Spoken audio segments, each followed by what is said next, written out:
Channel को subscribe नहीं किया तो सब्सक्राइब कीजिए और साइड के बेल बटन को दबाइए ताकि नए वीडियो की जानकारी आपको जल्दी से जल्दी मिले। कि अग्नि तत्व के या तेज के दो प्रकार है, नित्य और अनित्य।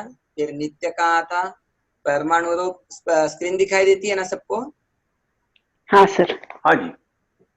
हाँ, तो उसके फिर दो प्रकार, नित्य परमाणु रूप, अनित्य कार्य रूप। और फिर उसके उस कार्य रूप उस अनित्य तेज के अग्नि के तीन प्रकार देखे थे। पुनस्त्रिविधम, शरीर इंद्रिय विषय भेदात। शरीर इंद्रिय विषय फिर कहा था शरीर आदित्य लोक के प्रसिद्धम, नाम शरीर उसका आदित्य लोक में है, सूर्य लोक में है।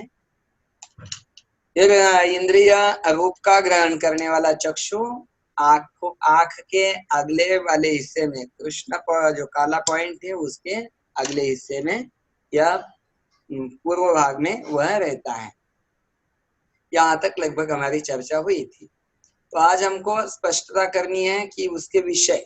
तो आज तक जो जल के पृथ्वी के विषय थे तो उनमें तो कोई भेद नहीं किए थे, पर जो आज जो भेद हो गए विषय के, वहाँ भेद चार प्रकार के हो गए। तो आपके सामने यहाँ है विषय चतुर्विध। कहाँ है? विषय चतुर्विध भौम दिव्य उदर्य आकरज भेदात। तो चार प्रकार हो गए, भौम दिव्य उदर्य आकरज, ऐसे चार प्रकार हो जाएंगे, चार भेद हो जाएंगे। तो इसके चार प्रकार करते समय उसका पहला प्रकार है भौमम, है ना? भौमम वन्याधिकम। भौम शब्द का अर्थ होता है भूमि से या पृथ्वी से। भूमि से जो उत्पन्न होता है या भूमि जो अग्नि का उत्पन्न होने में भूमि कारण होगी तो उसको भौम अग्नि कहा जाएगा।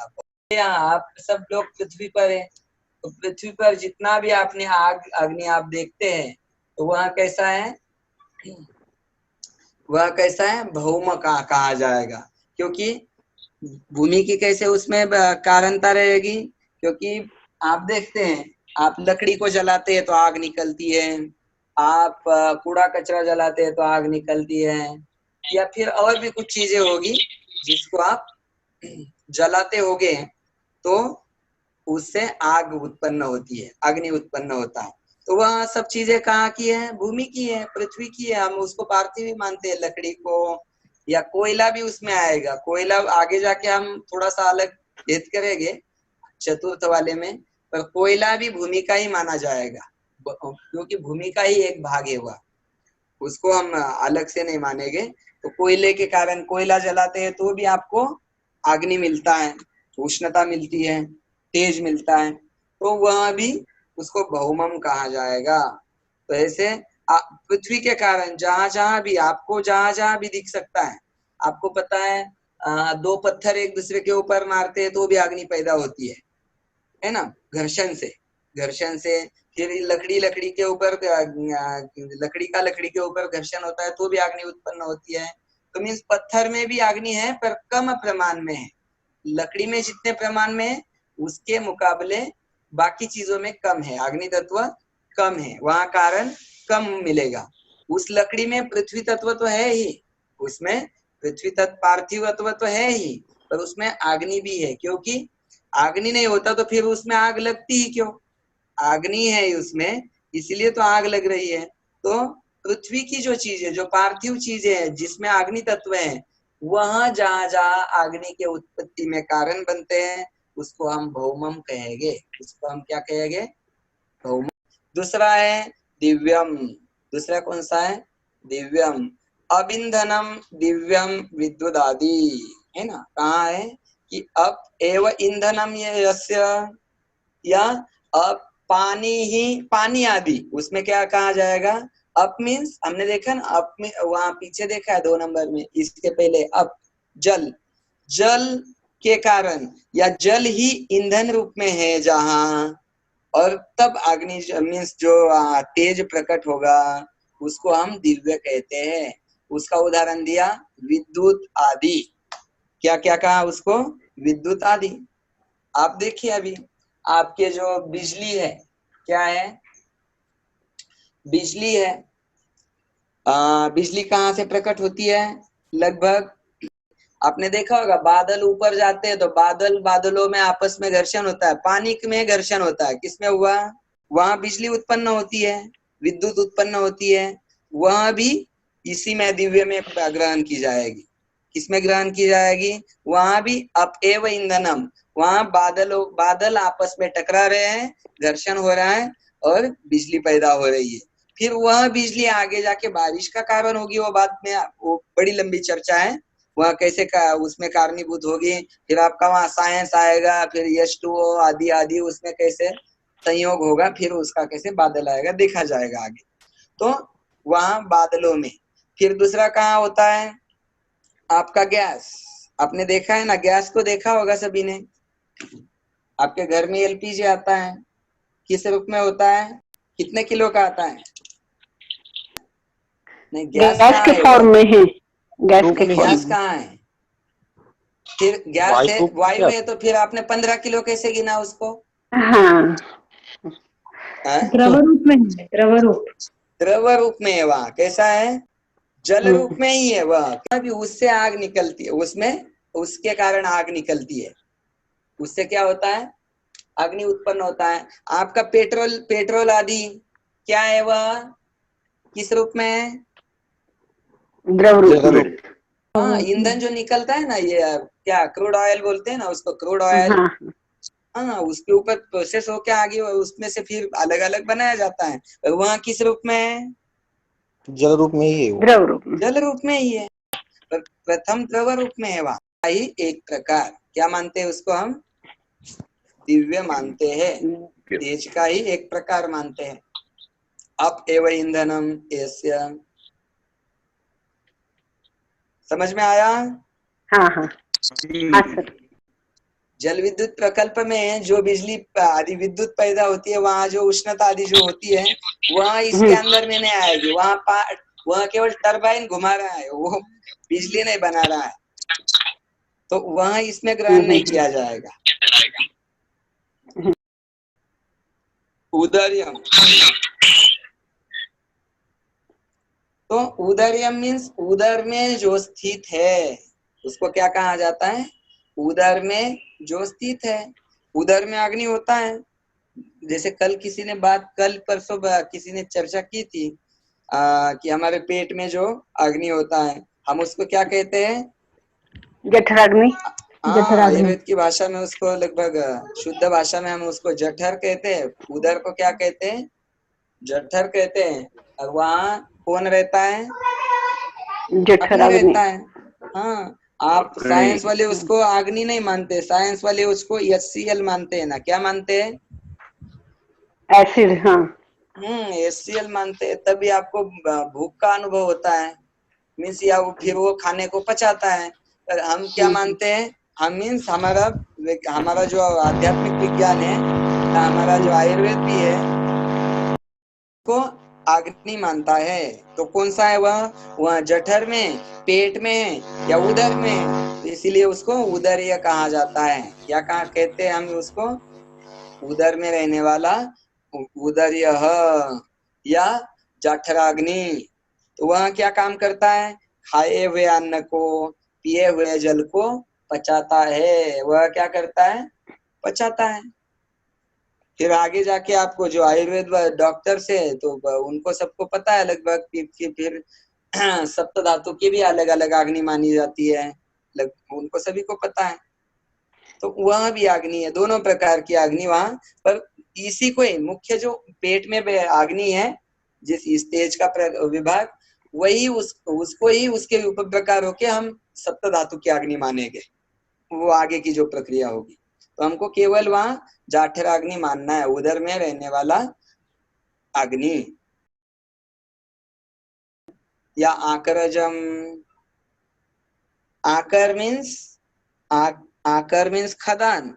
अभी खदान में से जो निकलता है, आकरात जायते इति आकरजः, है ना। आकरजम सुवर्णादि। तो आपको सबको पता है, जितने मेटल से जितने धातु है वह कहाँ से आते हैं?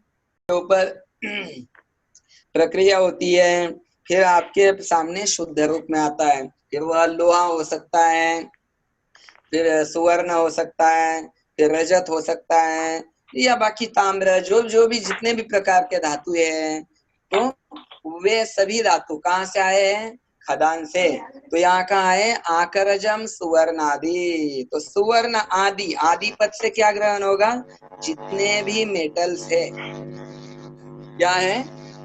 जितने भी मेटल्स है, उन सभी धातुओं को ये आकरज अग्नि कहा जाएगा। आदि है वह क्या है? अग्नि का ही एक स्वरूप है। जितने भी धातु है, जितने भी धातु है, वह कहाँ के है?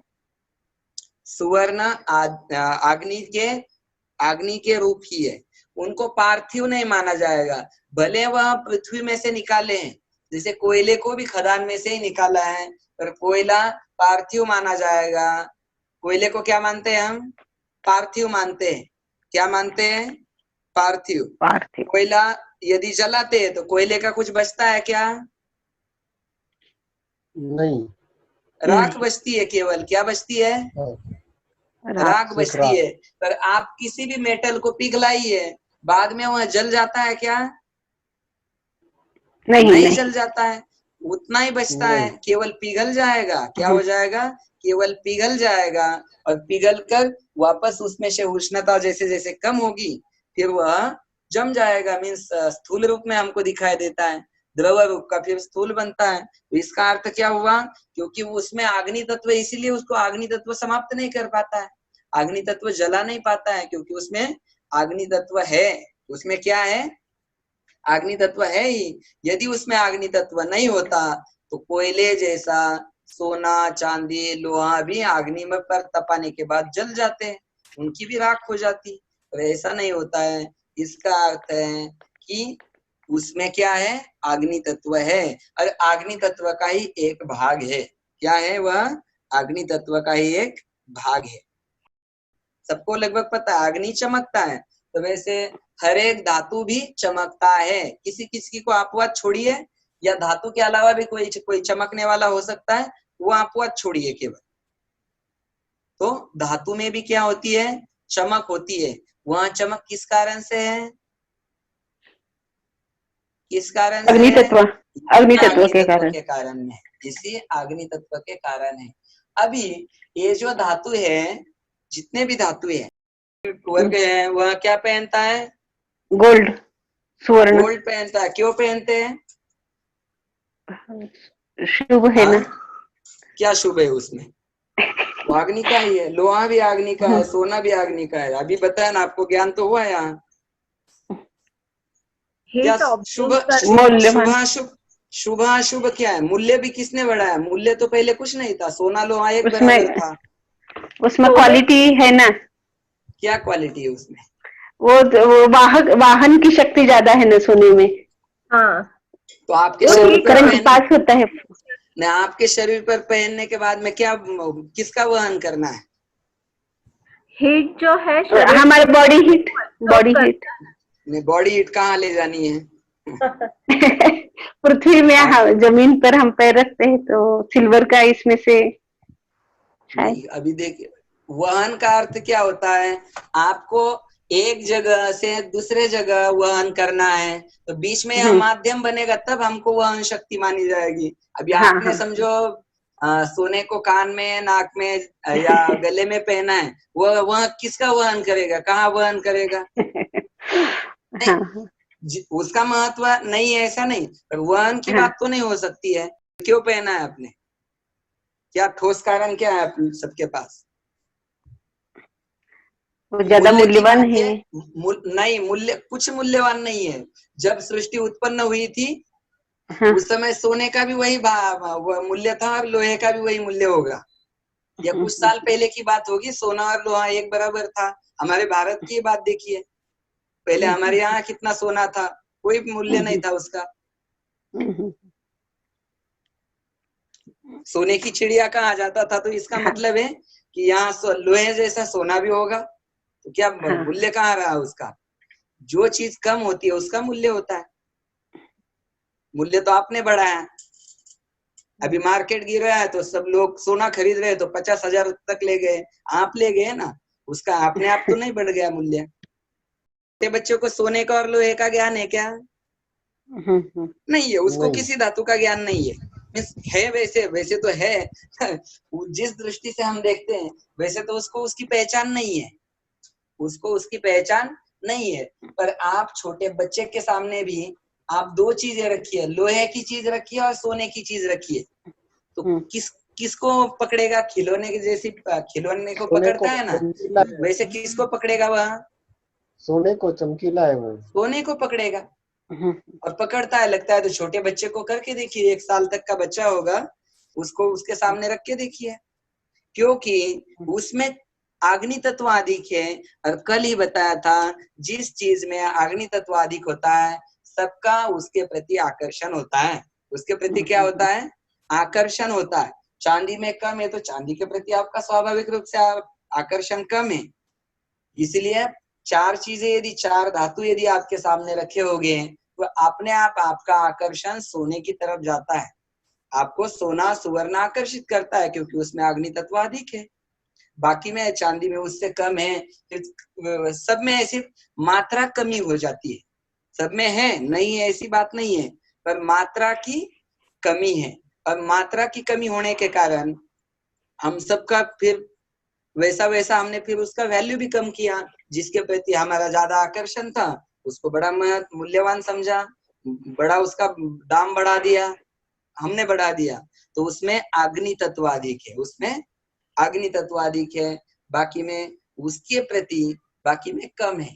बाकी जितने भी रहेंगे सब में कम कम हो जाता है। लोहे में बिल्कुल कम है तो वो बेचारा चमकता नहीं है, उसके ऊपर कभी कभी जंग भी चढ़ जाती है, तो उसमें कम है अग्नि तत्व। तो जंग भी चढ़ के फिर उसका परिवर्तन भी होता है। आपने देखा होगा उसमें लौह तत्व परिवर्तित भी होता है, तो वो भी आपने प्रक्रिया आपको लगभग पता होगी।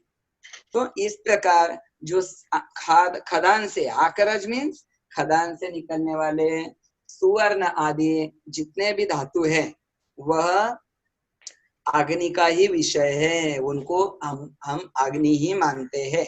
उनको क्या मानते हैं? अग्नि मानते हैं। समझ में आया सभी को? हाँ। तो ठंडा भी माना जाता है। चांदी को हाँ। क्या मानते हैं आप? सोने को गर्म माना जाता है। वैसे है भी, सुवर्ण कैसा है? गर्म है। और चांदी कैसी है? ठंडी है। ठंडा है। धातु विज्ञान में जाइए, वहां आपको मिलेगा। बोलिए ना, आवाज कम आ रही है आपकी। ये भौम का जो बोला गया था और हाँ, आकरजम, आकरज, ये हाँ हाँ हाँ आकरज और भौम, तो ये मुझे समझ में नहीं आया कि पूरी तरह की किस क्राइटेरिया जिसको कहते हैं ना इंग्लिश में, क्या अच्छा। कारण तो है जिसकी वजह से अलग अलग कहा जाता है? अलग अलग देखिए, जैसे हमने बताया था भौम में भूमि से कौन कौन निकलते हैं। वैसे खदान भी भूमि में ही है। खदान कहाँ है? हाँ, भूमि में से ही ही है। आता है। हाँ हाँ, पहले हम ऐसे मान के चलिए, सोना आदि सबको हम किस में मानेंगे? भूमि में मानेंगे। भूमि में ही मानेंगे। ठीक है, मान लिया हमने भूमि में। अभी समझो कोयला भी भूमि से निकला, कोयला जलता है, हाँ। कोयले से अग्नि निकलता है, पर सोना जलता है क्या? सोने से अग्नि निकलता है क्या? सोने से, सोना तो लिक्विड हो जाता है, मेल्ट हो जाता है, लेकिन हाँ, वो खत्म पिघल मतलब जाएगा। जैसे पिघल जाता है। आप, हाँ हाँ, आप समझो माचिस की तीली लेके आप कोयले के ऊपर डालिए तो कोयला क्या होता है? मीन्स अग्नि देने राख हो लगता है। जाएगा बाद में। नहीं नहीं, राख तो हो जाएगा, राख की तो बात है, पर उसमें से अग्नि निकलने लगता है ना, मीन्स आग हाँ निकलने लगती है ना, हाँ जलने लगता है ना। वैसा सुवर्ण बराबर। जलने लगता है क्या? नहीं, सुवर्ण जल नहीं। मतलब ऐसे जलते हुए नहीं दिखता है, पर हाँ, मेल्ट हो जाता है अग्नि है, फिर। अग्नि तत्व है, उसमें ऐसी बात नहीं है। तो दोनों में फर्क इसलिए किया क्योंकि वह कारण है। कोयला, लकड़ी या जो भी घास, जो भी चीजें है ना पृथ्वी पर की, जो हाँ अग्नि को प्रदीप्त करने के लिए या जिससे अग्नि निकलता है बाद में वह समाप्त हो जाती है, तो उनको एक अलग हिस्से में बांटा। और जो अग्नि तत्व है पर वह जलता नहीं है, पर वह अग्नि में पिघलने के बाद भी उसका नाश नहीं होता है, उसको हमने अलग हिस्से में रखा। अच्छा, मतलब पृथ्वी में से ही निकलता है, लेकिन जिसका नाश अग्नि कर नहीं सकता है, कर नहीं सकता, वो शुद्ध सारा अग्नि स्वरूप। हाँ, हाँ, तो वो सारे हमने हाँ, आज का और आकरज में ले लिए। या और भौम जो है, भौम अग्नि बनता है, बाद में वहां समाप्त हो जाता है। भौम जो है अग्नि है ना, जैसे उसका कारण खत्म हो जाता है। लकड़ी है ना, लकड़ी से निकला या कोयले से निकला, जब तक कोयले की जितनी प्रतिशत मात्रा जो तय की हुई है, तब तक वह जलता रहेगा, बाद में वह समाप्त हो जाएगा।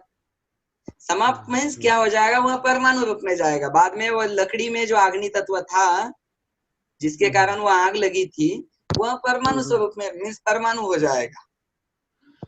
पर वैसे सोने का जो है, सोने को भले आग पिघलाई है तो भी उसमें कोई फर्क नहीं आएगा।